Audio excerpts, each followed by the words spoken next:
Assalamualaikum warahmatullahi wabarakatuh. Waalaikumsalam warahmatullahi wabarakatuh. Jumpa lagi di G-On-C, podcast LP2M UIN Sunan Ampel, Surabaya. Senang sekali pada hari ini kita kedatangan tamu yang luar biasa yang berbicara tentang PPKS. Apa itu sih PPKS yang begitu banyak sekarang oleh teman-teman mahasiswa khususnya yang lagi diperbincangkan.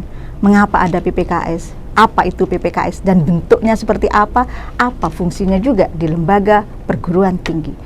Kedatangan tamu yang luar biasa pada saat ini yaitu Ketua PPKS UINSA Surabaya, Bapak Dr. Maher Amin, MPhil, dan juga Ibu Wakil Ketua Satgas PPKS, Dr. Haja Muflihatul Khoiroh, MAG.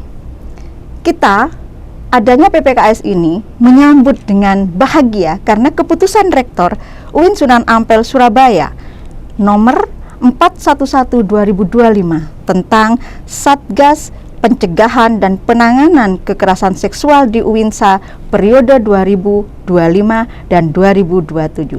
Selamat sore Pak Maher. Selamat sore, assalamualaikum. Waalaikumsalam warahmatullahi. Sehat Pak Maher? Alhamdulillah. Alhamdulillah. Ya. Ibu bagaimana Ibu? Sehat? Alhamdulillah. Luar biasa. Alhamdulillah, senang bisa bertemu dengan Bapak Ketua dan Ibu Ketua Satgas PPKS UINSA berdasarkan dengan keputusan Rektor tersebut, yaitu untuk menangani dan memberikan kenyamanan di kampus UINSA.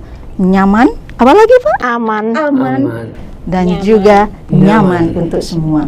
Alhamdulillah, kita kedatangan tamu yang luar biasa, Pak Maher dulu tentunya ya sebagai ketua beliau periode 2025 sampai 2027 ini. Saya ingin menanyakan, apa sih yang dikatakan Satgas PPKS itu di UINSA dan bagaimana perannya sebenarnya? Ya.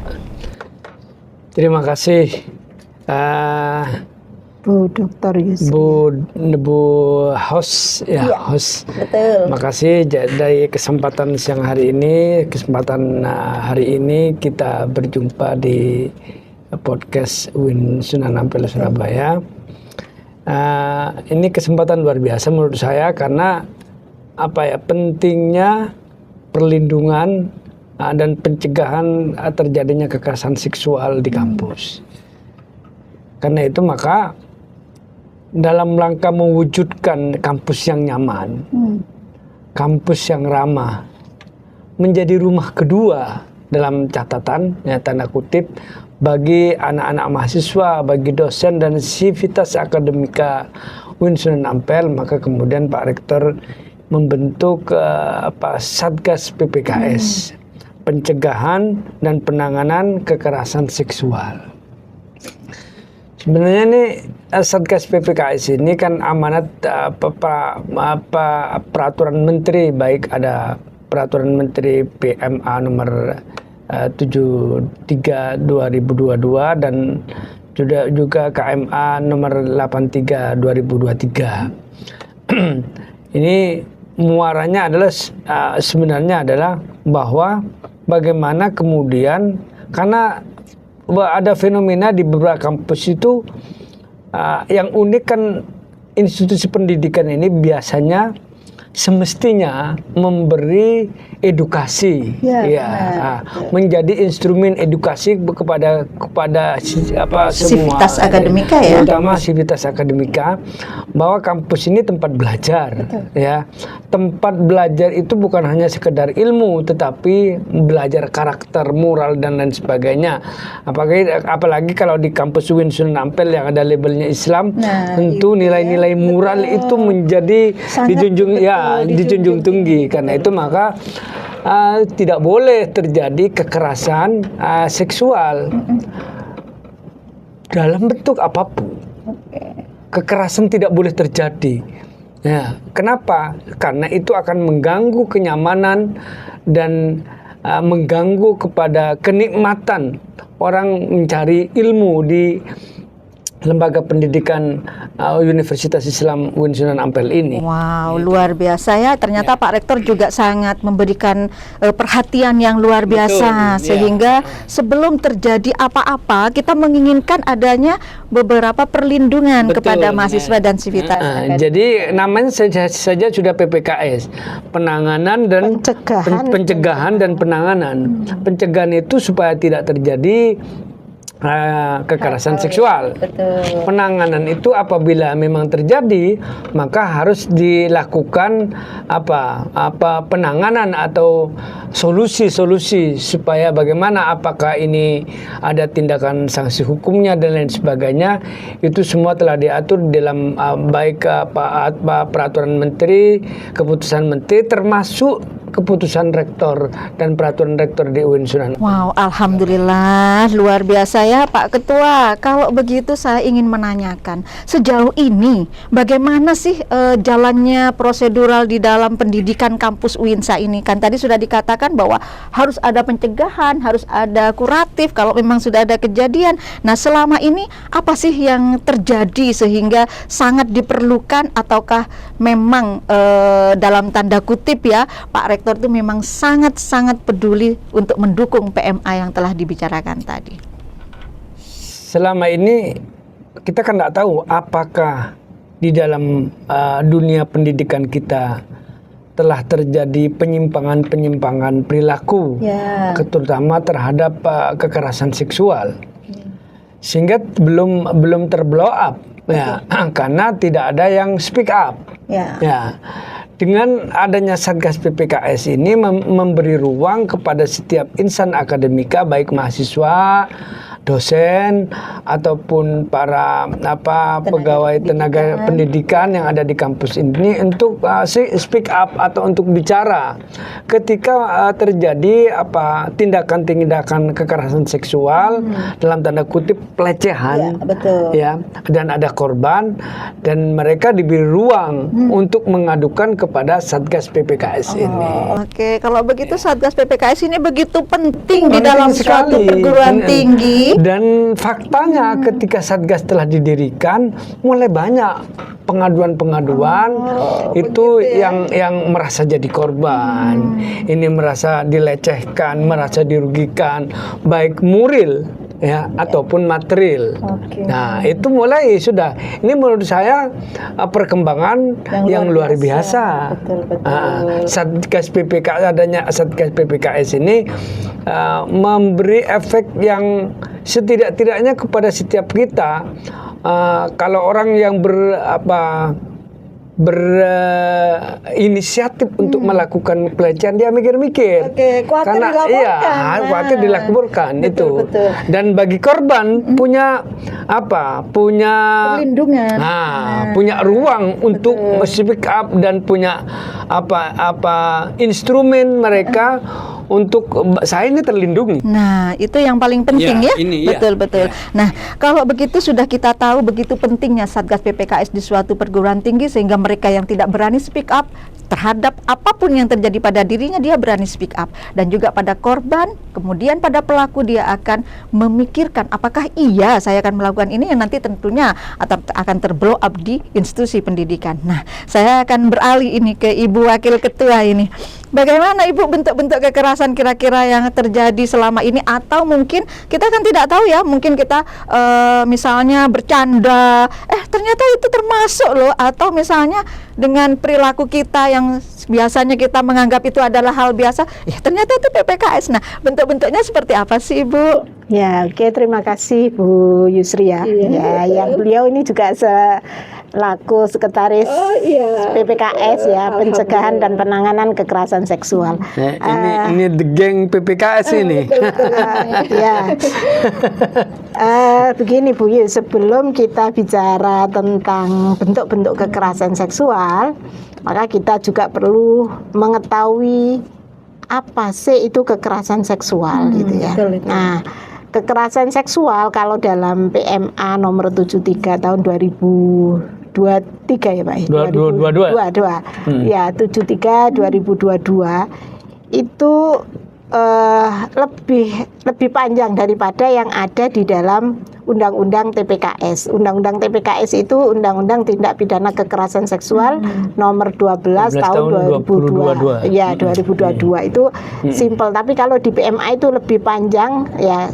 Kalau kita sebutkan adalah setiap perbuatan merendahkan, kemudian menghina, menyerang dan atau perbuatan lainnya terhadap tubuh, kemudian hasrat seksual dengan atau fungsi reproduksi secara paksa atau tidak secara paksa, atau bertentangan dengan kehendak seseorang atau dengan kehendak karena ketimpangan relasi kuasa atau relasi gender yang menyebabkan seseorang mengalami penderitaan atau kesengsaraan secara fisik, psikis, seksual, kerugian secara ekonomi, sosial, budaya, dan atau politik. Nah, ini diantara perbedaan tadi dengan TPKS. Kalau di TPKS itu tidak disebutkan secara paksa atau tidak paksa. Tapi kalau di PMA nomor 73 tahun 2022 itu ada tadi sangat secara jelas baik terpaksa maupun tidak terpaksa yang mengakibatkan seseorang itu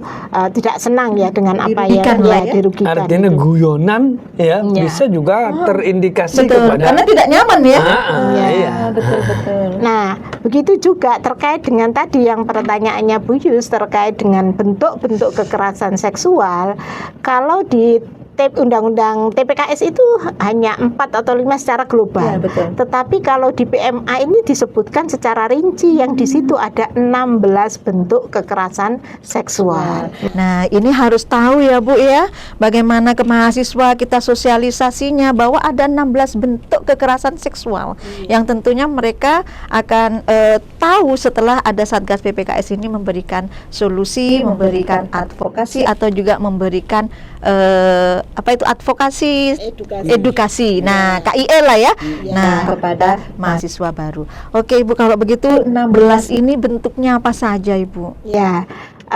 Oke, Bu Yus. Jadi begini, sebelum kita bicara tentang bentuk-bentuk kekerasan, ini memang kegiatan ini sangat penting ya. Ini dalam rangka juga kita melakukan tugas fungsi dari Satgas PPKS itu, yaitu memberikan edukasi agar warga atau sivitas akademika UIN Sunan Ampel itu punya pemahaman yang sama tentang bagaimana pencegahan dan penanganan kekerasan seksual, sehingga kita tidak menjadi korban dan juga tidak menjadi pelaku. Nah, inilah semuanya baik bagi dosen, bagi mahasiswa, kemudian tendik, tenaga pendidikan, itu biar semua tahu, sehingga kita penting memberikan edukasinya kepada sivitas akademika. Dan juga diantaranya juga ada tadi di samping edukasi, sosialisasi, kemudian pembelajaran, juga penguatan tata kelola kita ya, tata kelola di UIN Sunan Ampel, sehingga di mana kita di tempat-tempat yang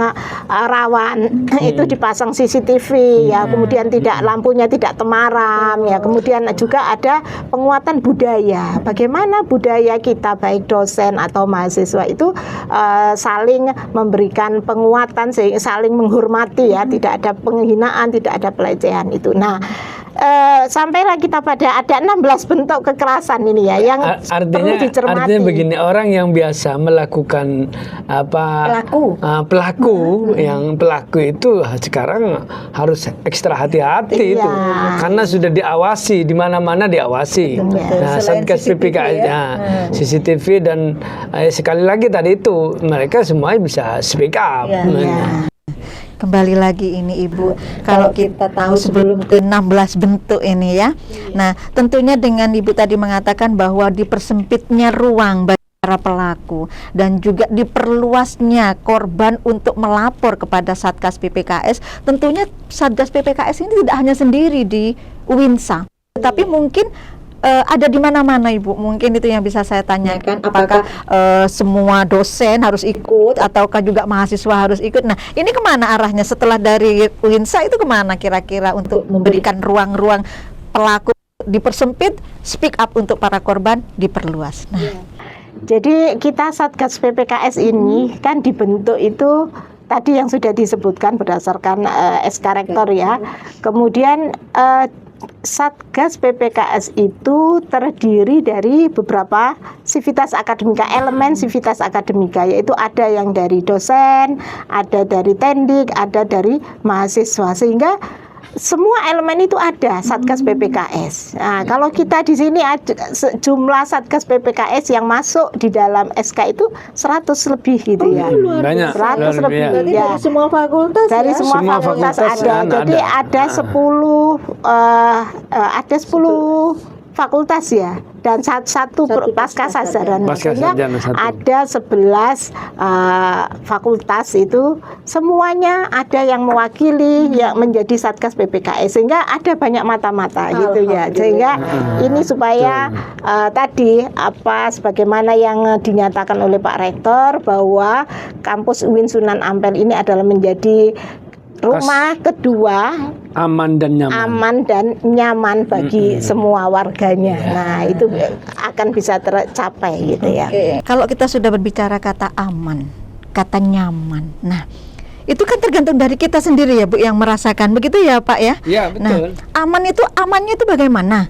Nyamannya itu seperti apa? Nah, kalau aman saya tanyakan kepada Ibu, kalau nyaman nanti kita tanyakan kepada Bapak Ketua. Nah, kepada Ibu dulu, aman itu seperti apa Ibu? Ya, aman ya. Tadi aman itu termasuk jauh dari tindak kejahatan. Tidak ada tindak kejahatan. Khususnya yang kita bahas hari ini adalah tentang kekerasan seksual. Nah, tadi kita belum bahas apa itu bentuk-bentuk kekerasan seksual. Jangan Nah, itu sampai nanti, 16 itu nah. nanti Ya, terjadi. itu.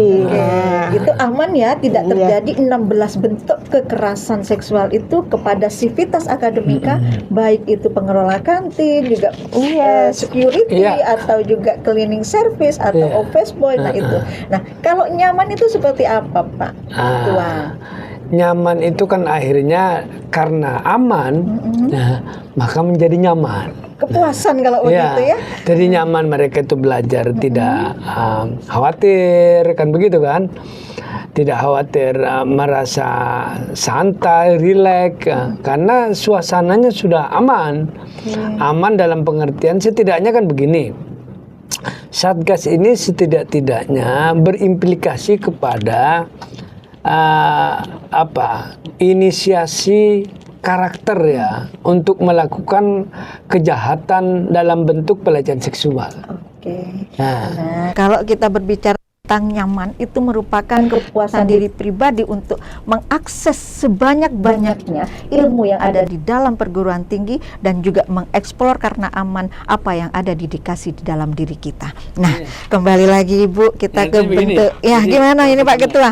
nyaman itu kan akhirnya suasananya kondusif. Nah, itu kemudian ada sesuatu yang kira-kira tidak nyaman, ada wadah untuk menyampaikan, dan semua saling terbuka, kan begitu kan? Transparansi ya. Tidak ada tekanan-tekanan, kekhawatiran, sehingga suasananya menjadi seperti rumah. Betul. Karena yang itu diinginkan oleh Pak Rektor, ya? maka kemudian kita sebut dengan sebagai rumah kedua, karena tidak ada bedanya rumah kita yang di rumah ya dengan rumah kita yang di sini. Betul, Ya, sama-sama nyaman, sama-sama rumah. memberikan Bagaimana orang membayangkan kalau saya di rumah kan enak. Betul. Iya, suasana tidak khawatir, tidak merasa tertekan, tidak ada hal-hal yang kita merasa Menakutkan lagi, ya. terintimidasi dan lain sebagainya, dan perasaan kita bebas ya. Itu semuanya kita rasakan di rumah. Baiti jannati ya, kalau kita mengatakan itu. Kemudian itu terduplikasi di kampus kita.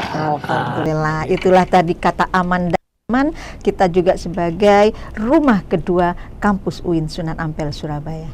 Ibu, kita kenali apa sih 16 bentuk itu. Kalau kita ingin tahu ini, kadang-kadang kita akan bingung apakah ini yang candaan ataukah ini cuma omongan biasa. Jangan-jangan ini memang harus masuk ke PPKS. Nah, apa aja itu bentuknya Ibu? Iya, Ya, Bu Yus ya, ini ada tadi sebagaimana yang saya katakan bahwa di dalam PMA 73 tahun 2022 itu ada 16 bentuk kekerasan. Yang ini harus diketahui. Kan ini PMA ya, ini kan KMA ya, ini kan berlaku untuk perguruan tinggi semua Keislaman ya, ya. Semua ya berarti. Keagamaan iya berlaku di perguruan tinggi keagamaan, bahkan di satuan pendidikan juga. Maka 16 bentuk kekerasan itu yaitu satu ya, menyampaikan ujaran yang mendiskriminasi atau melecehkan tampilan fisik, kemudian kondisi tubuh dan atau identitas gender korban. Misalkan kita mengatakan terus si gembrot. Nah, itu masuk dalam kayak body shaming gitu. Iya, body shaming ya, itu masuk dalam kekerasan seksual yang sering kali kita tidak menyadari. Betul. Bahkan itu dianggap dinormalisasi bahkan. Padahal itu adalah masuk dalam kekerasan iya, itu. Walaupun itu bentuk ujarannya itu sepertinya memuja atau memuji, tetapi bertendensi melecehkan. Misalnya, aduh gemuk Rek, sejahtera banget. Nah itu betul. Sebenarnya dia ingin mengatakan sesuatu yang berbeda dari apa yang diucapkan. Karena Anda seperti tidak enak dilihat di mulut saya, itu bisa jadi itu ujarannya. Ya, kalau yang kedua Ibu. Yang kedua menyampaikan ucapan yang memuat rayuan, lelucon dan atau siulan yang bernuansa seksual pada korban. Nah, ini kan seringkali kita bicara ya, ada sweet, kemudian lelucon yang ya kita tidak sadar. Ternyata ini disebutkan kalau itu mengarah pada yang bernuansa seksual tadi. Misalnya cantiknya Rek, kepingin aku, begitu lah. Begitu itu sudah bahaya itu. Karena sudah mengandung rayuan.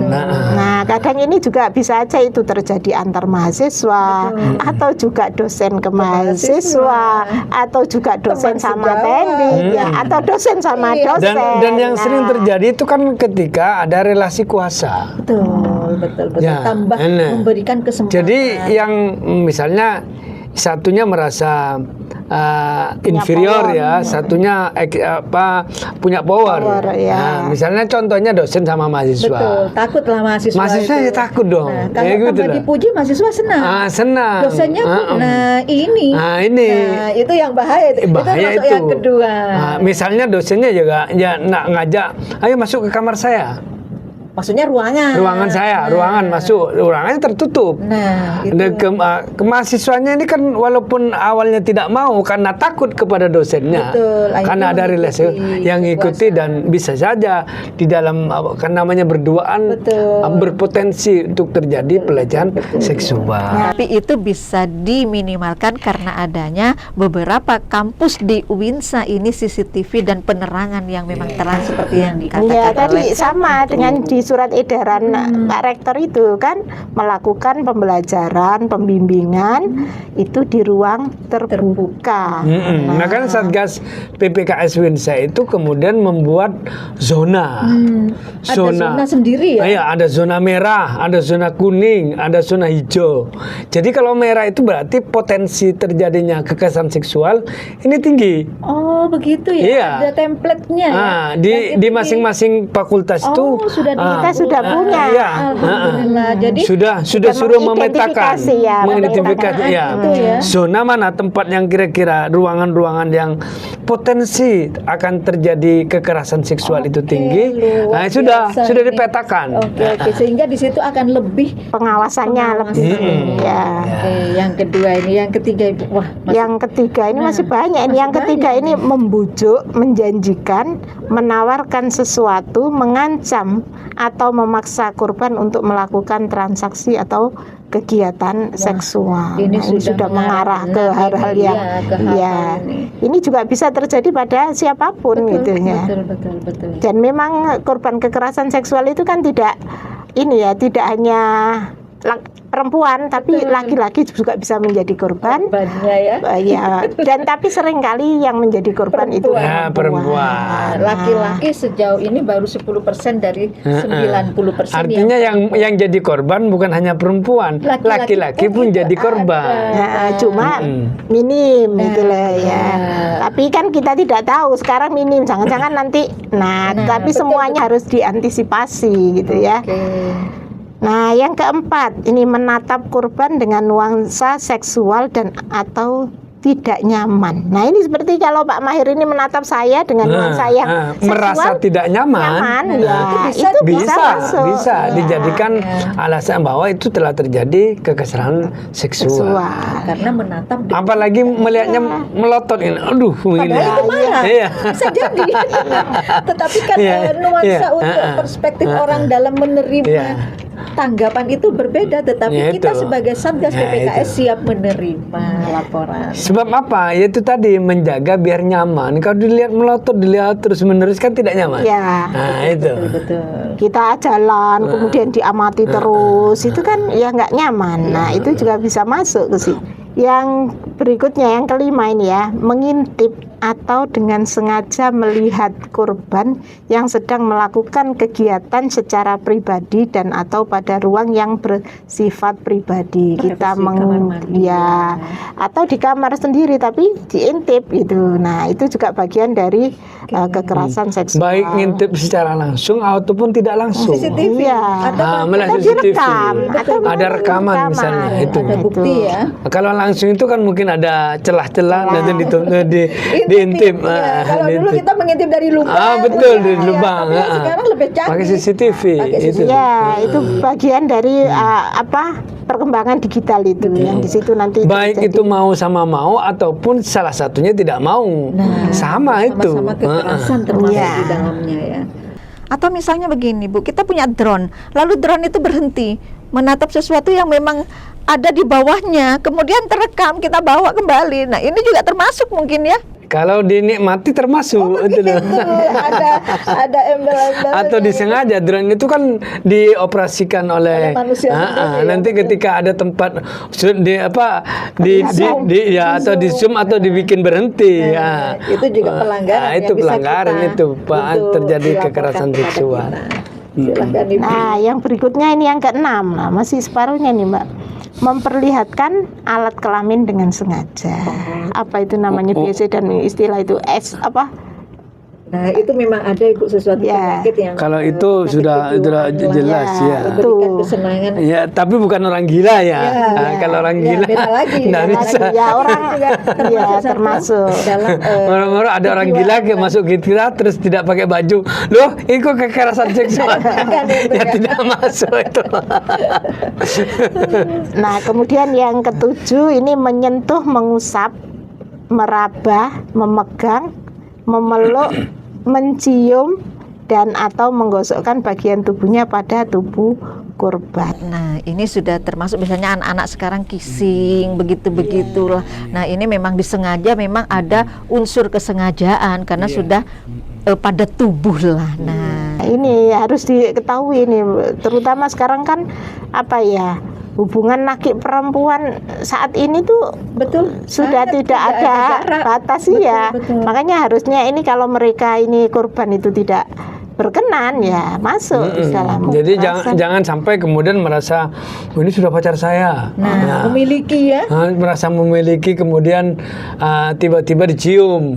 Itu melanggar. Itu kalau kemudian itu terjadi pelanggaran. Itu yang keenam ya Ibu ya? Iya, itu 7 itu tadi. Itu 7 sudah ya? Ini masuk yang ke sana tadi itu, misalnya mencium ini bisa masuk yang ke-8 juga, masuk melakukan percobaan perkosaan. Nah, itu tadi kan misalnya mulai dari mencium. Nah, ini ya masuk juga. Jadi ini memang bentuk-bentuk kekerasan ini yang disebutkan ke PPKS ini detail itu ya artinya ya.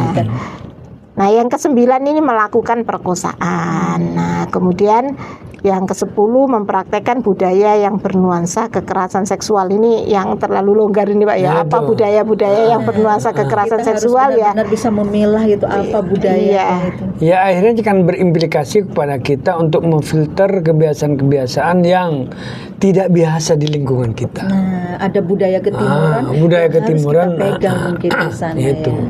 Jangan kemudian karena kita dunia ini sudah tidak Ada batas? ya tidak ada batas, kita mau mengadopsi kebiasaan-kebiasaan atau Orang barat tradisi gitu orang-orang ya. yang menurut kita sudah masuk pada wilayah atau ranah pelecehan seksual, ya jangan dilakukan. Oke, berarti ada di sana ya budaya itu longgar sekali.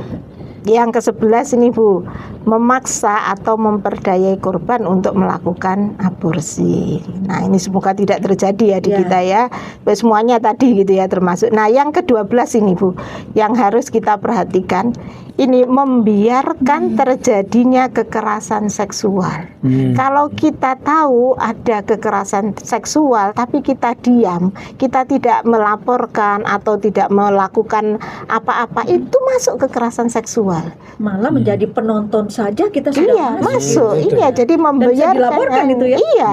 Jadi kalau kita tahu ada terjadi kekerasan seksual tapi kita diam saja, itu masuk dalam kekerasan seksual. Jadi kita itu sebagai Satgas PPKS bukan hanya memberikan edukasi apa saja bentuknya, memberikan satu juga edukasi tentang bahwa mereka yang melihat dan tahu harus speak up.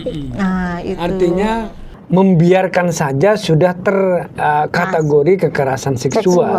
Apalagi membantu. Nah, itu ada di unsur itu. keberapa Ibu? Apakah ada untuk Itu- membantu? 12 tadi? Oh 12 hanya ini membiarkan terjadinya kekerasan Yaitu seksual. artinya membiarkan Itu- dalam pengertian itu kalau bahasa usul fikihnya itu mafhum mukhalafahnya Nah, itu ya. itu ya. Ya. Jadi membiarkan saja sudah terindikasi kekerasan seksual. Apalagi itu membantu atau menyediakan sarananya. Itu. Oke. Baru bisa di sana ya. Sekarang ini Iya. memvideo atau membiarkan temannya memang masuk ke lubang buaya lah istilahnya. Nah, Termasuk mengupload ya Ya. kejadian-kejadian yang Digitalisasi, terindikasi ke pelecehan seksual ke media sosial, medsos ya Oke. atau ke digital, itu juga termasuk dari pelecehan seksual. berarti yang ke-12 ini ya, bukan pelanggaran undang-undang ITE ya, tetapi masuk ke Beda. beda lagi ya. Kalau ITE itu nanti unsur pidananya.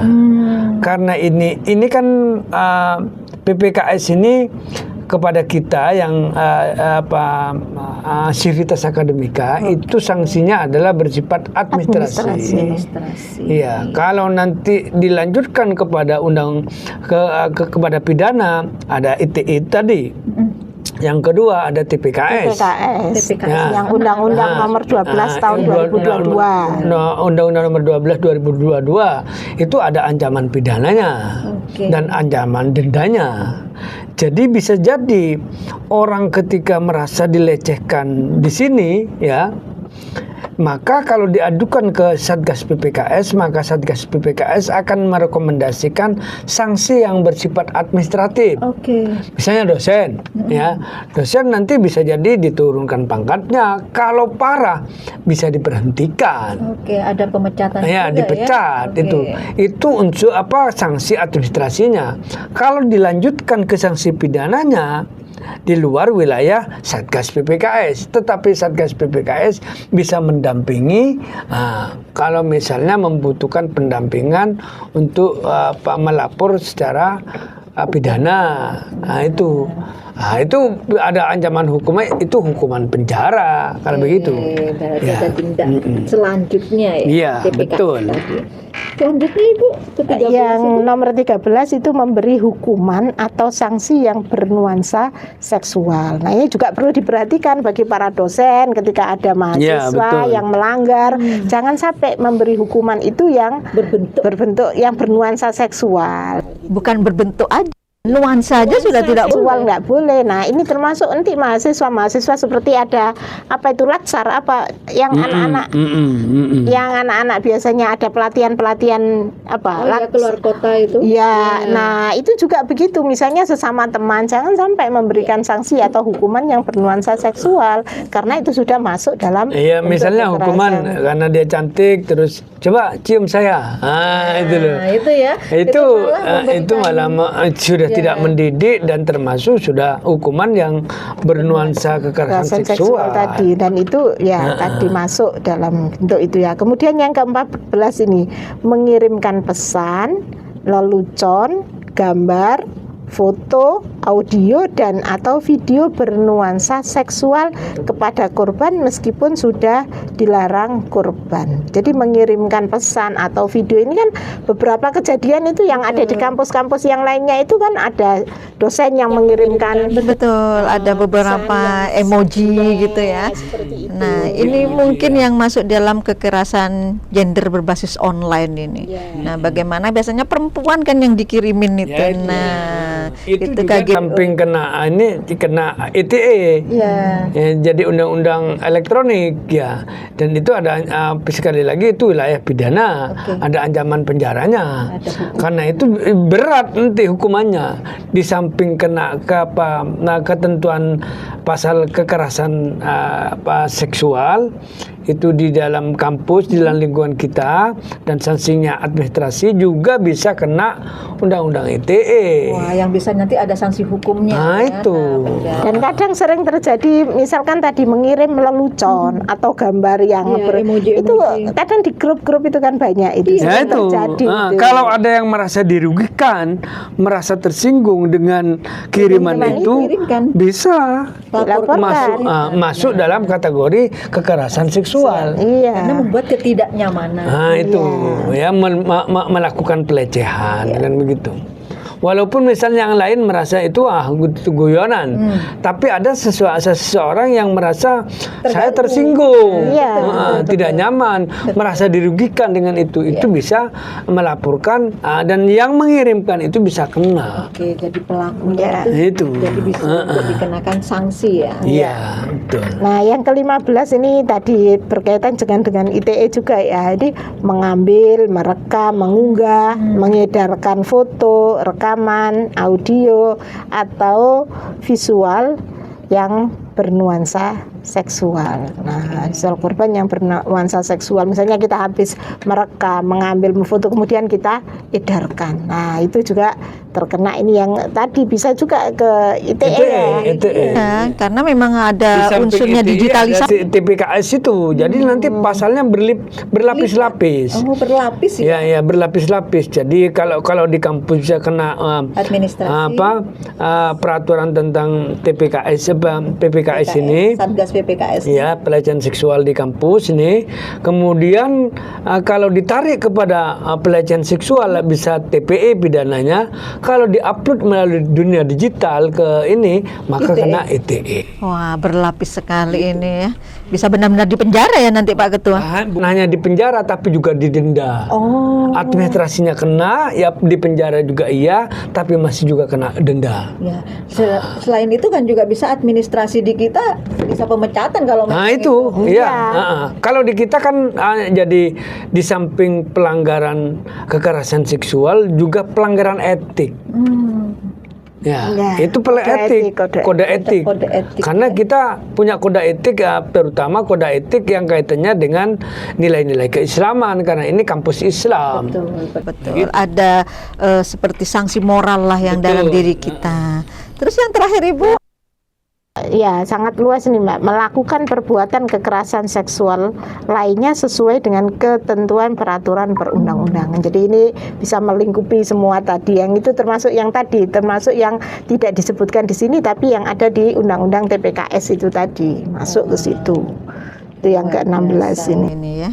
Dan memang harus kita beritahu Ya Ibu ya, sosialisasi ini sangat Ya, penting ya. karena memang ada beberapa yang sekiranya memang kita banyak yang tidak paham bahwa itu merupakan salah satu unsur dari kekerasan seksual yang memang kita harus sama-sama untuk paham dan tahu bagaimana ini biar tidak terjadi di kampus kita. Iya, ya, ini kayak begini, ini kan selain sebagai wadah edukasi, juga wadah untuk sosialisasi.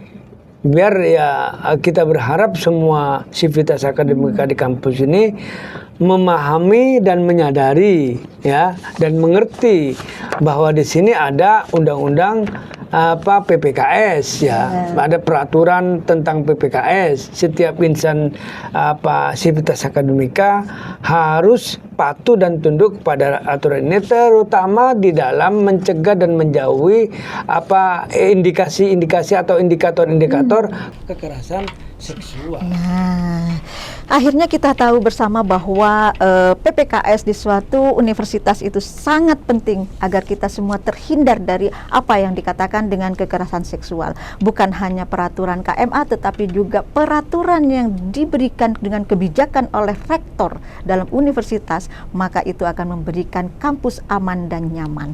Terima kasih Bapak Ketua PPKS dan juga Ibu Wakil Ketua. Semoga nanti dari tahun 2025 sampai 2027 visi misi kita tercapai dan kampus kita benar-benar menjadi kampus aman dan nyaman, menjadi rumah kedua bagi kita semua. Terima kasih untuk kedatangannya. Wallahul muwaffiq ila aqwamit thoriq. Wassalamualaikum warahmatullahi wabarakatuh.